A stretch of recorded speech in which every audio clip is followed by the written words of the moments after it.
I have always been a journalist, and I don't think would be anything else. Journalism is a vocation. Journalism is a mission. Journalism is a job. A journalist is a person who is committed to telling the truth. A journalist is somebody who either works for print or broadcast and does it for a living. It's like a priesthood. When you enter journalism, you take a vow of poverty. Journalism is a lot of things. That's why a lot of people, I suppose, is confused about it, including people who practice it. When somebody dies, when a journalist dies, there's automatically a question, is he really a journalist?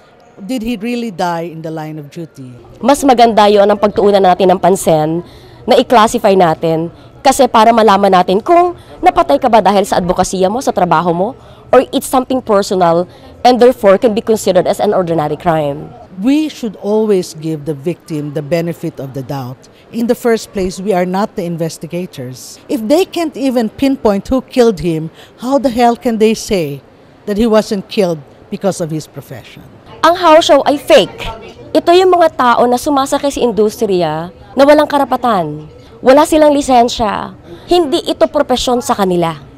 Ito ay hanap buhay sa madaling paraan para mamera. Para sa akin, hindi sila dapat ihanay sa listahan ng journalist killings kasi in the first place, hindi nga sila tunay na journalists. I think it reflects a certain sense of self-centeredness. We want to make sure that whoever might have been killed was indeed a journalist and a proper practitioner. Kailangan magkaroon ng pagtama ng facts sa kaso ng Maguindanao Massacre, sa listahan ng mga biktima. Siguro, instead of journalists, why not call it media people? Diba? Instead of journalists, kasi specific tayo pag journalists. Journalists are the reporters, the anchors, who go out there, cover, and report facts. It's part of a context na ganun ang structure sa media in the community and hindi mo siya pwedeng i-report lang or i-discuss lang na bakit sila porket sumama doon, hindi naman sila dapat nandun. No? So we cannot just limit the discussion on that particular narrow view of the situation. Ang copy boy, accounting officer, hindi sila journalists. They are employees of a media entity, but they are not journalists. Hindi ko sinasabi na mas mababa ang kalidad ng kanilang trabaho, pero greater ang responsibility mo pag journalist ka. Hindi lang pangalan mo ang nakataya, pati mukha mo, kahit angkan mo minsan damay. But of course, we cannot right now distinguish between the legitimate journalists and the house show. Madali lang naman yun eh. Check the background. May entity ba to? Bakit sila napasama doon? Sumabit lang ba sila? Madali lang. Pag house show ka, wala kang entity. Hindi ka regular na reporter. Pwede kang freelance, fine. Pero, ikaw ba ay may nilalabasan talaga ng istorya? May pinagre-reportan ka ba? Kung wala, plain and simple, house show ka. Ang pinaka-importante ay alam ng mga tao kung sino yung mga napapatay. Less important yung sabihin talaga natin publicly na ganito lang sila or ganyan. To me, the basic point is that a person was killed in the exercise of a freedom. Ang trabaho natin ay hindi para lang sa atin. Totoo na mayroong economic factor, kailangan nating mabuhay. Kaya lang minsan, kahit 36 hours ka na nagtatrabaho, you don't even think about your salary the next day.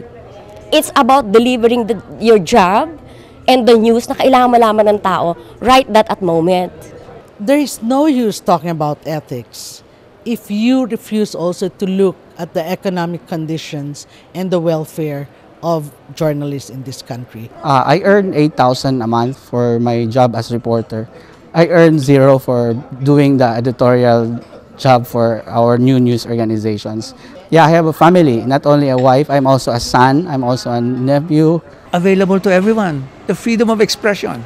I would imagine that an ethical practitioner would be less likely to be a victim of such violence. That's a fallacy, you know. When people say, kaya maraming namamatay dahil maraming corrupt na journalist o maraming namamatay dahil mga gunggong silang journalist at bara-bara sila magsalita sa radyo. That's like, you know, saying she was raped because she was wearing, you know, a 3-inch skirt. Other people say there is no excuse for corruption. Yes. neither is there an excuse for letting your people go hang. I must admit there is some truth to this. Provincial journalists are being treated as second-class citizens or second-class journalists. This is not the correct attitude, and I think the Inquirer is taking the lead in correcting this situation.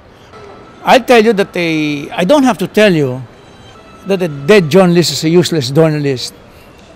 And probably the remaining usefulness of a dead journalist is as a symbol.